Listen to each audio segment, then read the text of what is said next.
So at a meeting at my job recently, the question was asked, can you name a time where you received like nightmarish feedback?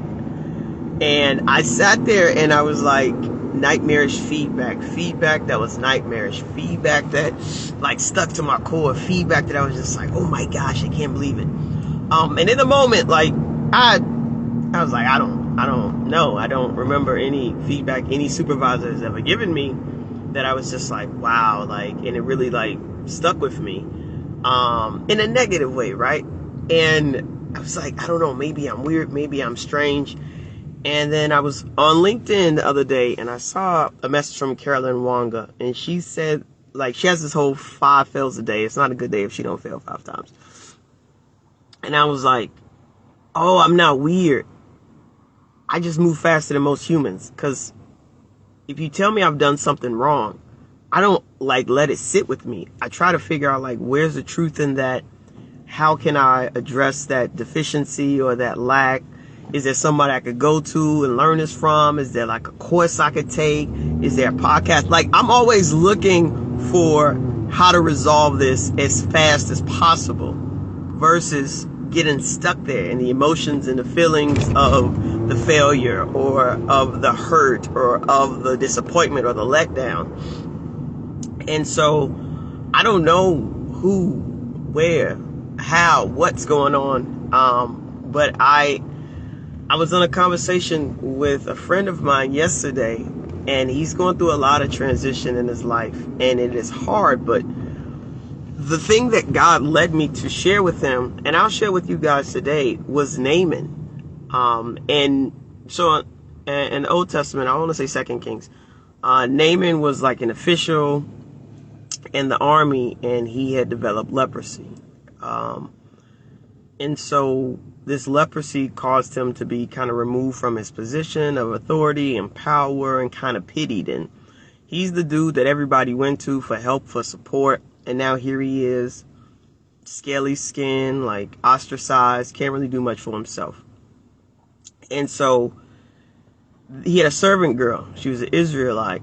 And she mentioned to her master or her mistress, like, there's a prophet named Elijah in Israel who could definitely cure Naaman. And Naaman's wife goes and she's like, hey, I heard about a prophet, you get healed. And he's like, I don't know, in Israel, like, nah, what, Samaria? Nah, we ain't going there. And so she convinces him to go, and when he goes, he finds the king of Israel. The king of Israel is like, oh, I can't help you. You have to go to Elijah. He's the man of God.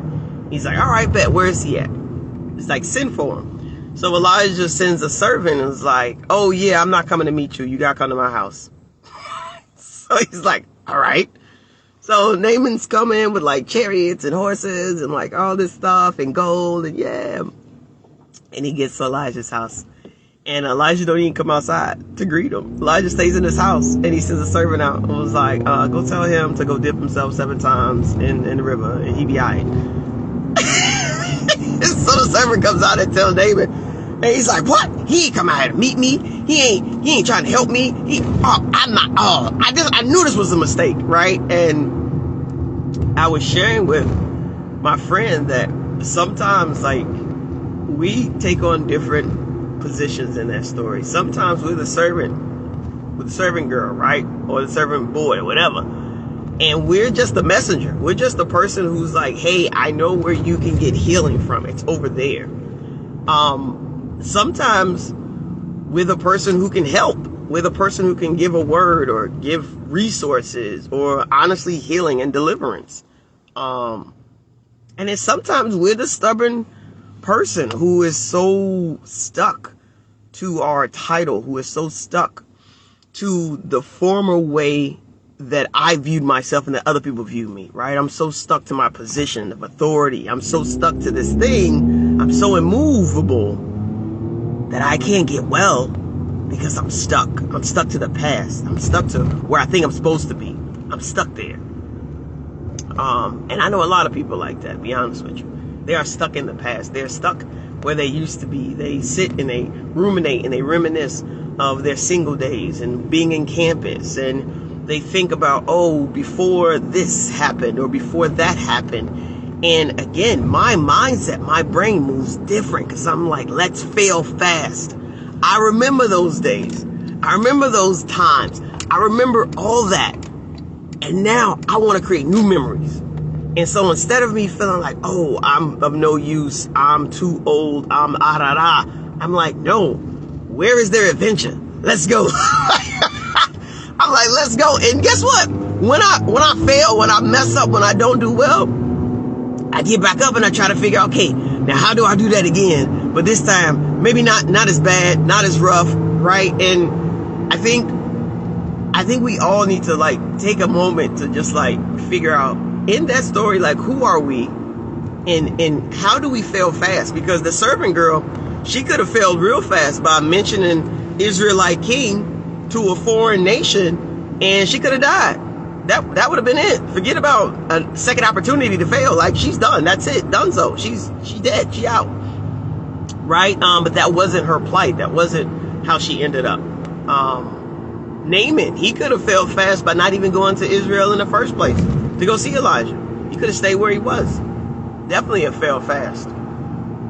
Or maybe Elijah could have did some thing that caused other people to put their hope, their faith, their trust in him versus in the God who we serve, the God of the universe. And I think for some of us, that is the temptation, to take the glory, to take the honor, and to make it about us and not do what Elijah did, which was point him to his God, point him to the source of all healing, not just from his leprosy, but from his waywardness, from his distance, from his lack of intimacy with God, right? And so this morning, I want to encourage us all, let's fail fast.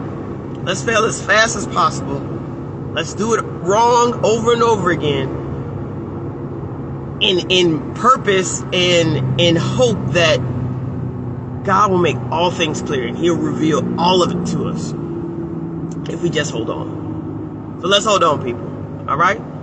Y'all do that for me? Just hold on. Love you guys. Be well. Speak soon. Till next time. Peace.